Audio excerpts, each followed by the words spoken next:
you guys like horror shows?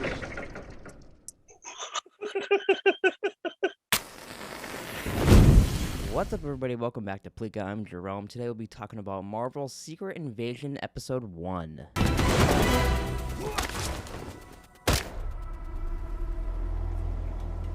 Oh boy, Samuel Jackson is back in Marvel, baby. Today we're talking about Secret Invasion Episode 1, Resurrection. Before we get into the actual episode, I want to get into what the entire internet is just fucking peeing their panties about. We got a new intro for Marvel. They did an AI-generated intro. For reals, it's not even that big a deal. It's like 20 to 30 seconds of the show, not even a real part of the show. I feel like, to me, it gets the point across. Like, it's like everything's kind of fake and mixed and weird looking, and like you don't know how to take it. It's just supposed to make you feel uneasy, I feel like, a little bit. And then it turns into the green chick taking over the world and says the title card. I don't know. You get some weird AI art with like Samuel L. Jackson and some other people in there that it doesn't look like anybody else from the show. I'll give them that. I understand it taking over jobs and shit like that. That guy can do so many other things. It's not like Marvel's the only job in the world, okay? People are acting like the only way anybody that makes TV intros can get work is through Marvel. Anyways, let's actually talk about Secret Invasion. I don't even want to talk about this stupid AI intro, okay? Alright, so Secret Invasion Episode 1. We got a little bit of a shorter Marvel intro, the little MCU intro that goes, but I actually, that used to excite me. Before every Marvel show, you'd get the da da da dun dun dun da, and it's going through the music, and you're like, fuck yeah, it's a Marvel movie, bitch. And it was just kind of shorter. And I get it. I think they shortened it for the TV show so that way we get more of the actual TV show through the whole thing. But I was surprised, they changed that. They did the AI intro that everybody fucking got their panties in a twist about. I thought that was it was kind of fun, but I was also like, damn, I kind of missed that intro. But that'll also make it like, it'll mean more when I go see a movie, I guess, and I see the full intro maybe. I don't know. So after that, we get a little Agent Ross.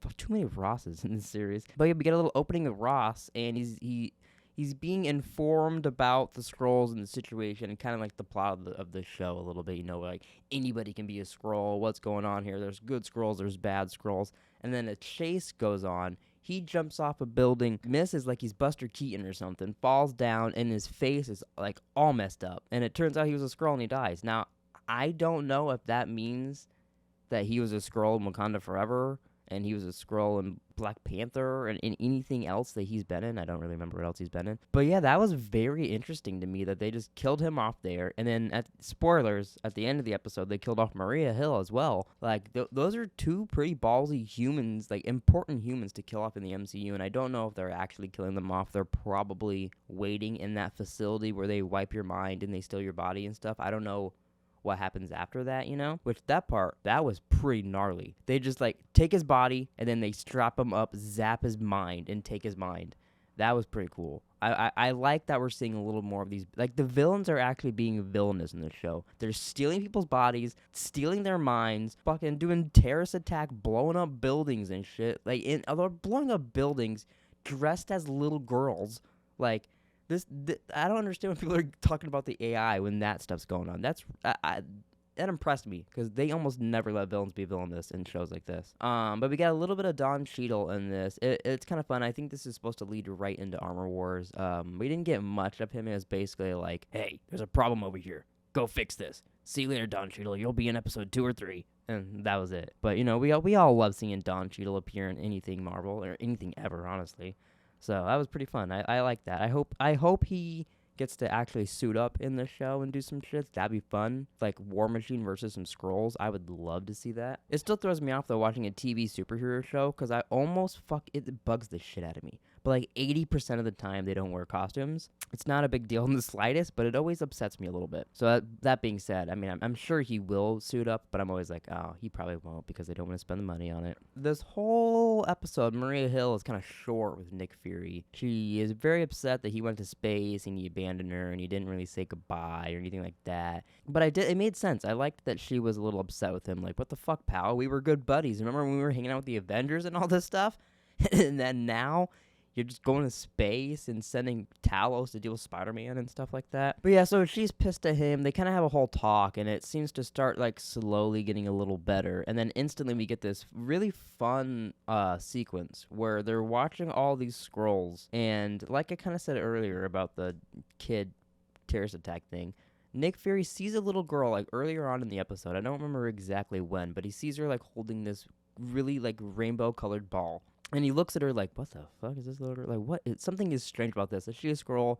I don't know. Which, that is the fun vibe about this show, is you get the idea literally anybody in this show could be a Skrull. It also makes me feel like this is going to be very Westworldly, where I'm like, oh, is that a robot? Is that a robot? You know, with everybody being a Skrull. I really enjoy that. That part's going to be fun. But also, depending, it could be pretty lame if they don't write it right. But back to what I was saying is, so they're at that little, I don't even know where they are. They're in another country. And they're following all these people. There's some with decoys of bombs, some with real bombs. And he follows this little girl, and she's like, starts catching on to, oh fuck, Nick Fury knows where I am. I gotta get the fuck out of here, dude. And she starts kind of running off. But they did a really cool effect. I mean, it's very simple to do. You just gotta have people placed in certain markers as you go through. But, like, as they're walking past people and walking past buildings and all this stuff, they keep switching people because, you know, Skrulls can do that. It's so simple, and they do that, and they've done it before. It's nothing original, but I really had fun with that. I thought for how many people they switched between, and then after that, they legit started blowing up places and, like, killing people. I was like, damn, these people aren't fucking around.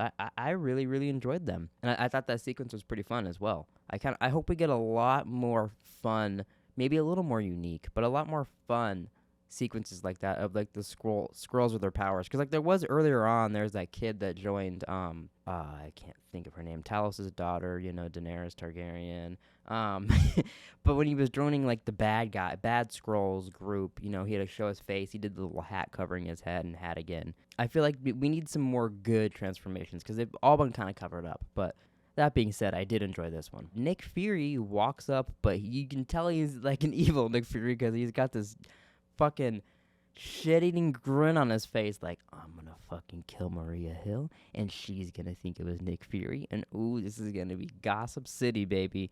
And he shoots her in the stomach, she falls down, then he runs away, or other Nick Fury shoots at him, or something happens in the scuffle, and he disappears. And it was the bad boy, I can't think of his name. But yeah, so Maria Hill's dead, unless that is not a real Maria Hill, which I feel like that could be right around the corner. We've seen Nick Fury die and Winter Soldier and shit like that, you know, so we've seen death fake outs before, but they did do the thing where they zoom out above, and she's still laying there, so chances are Maria Hill might be dead, but I'm still saying this could be a death fake out. I don't know. I'm not sold just because there's a bunch of green aliens, you know? It's fun. I'm interested. I was a little confused, but I feel like it's going to be a good show by the end. At least I'm hoping so. A lot of these Marvel shows, they get pretty decent and they end kind of like, oh, okay.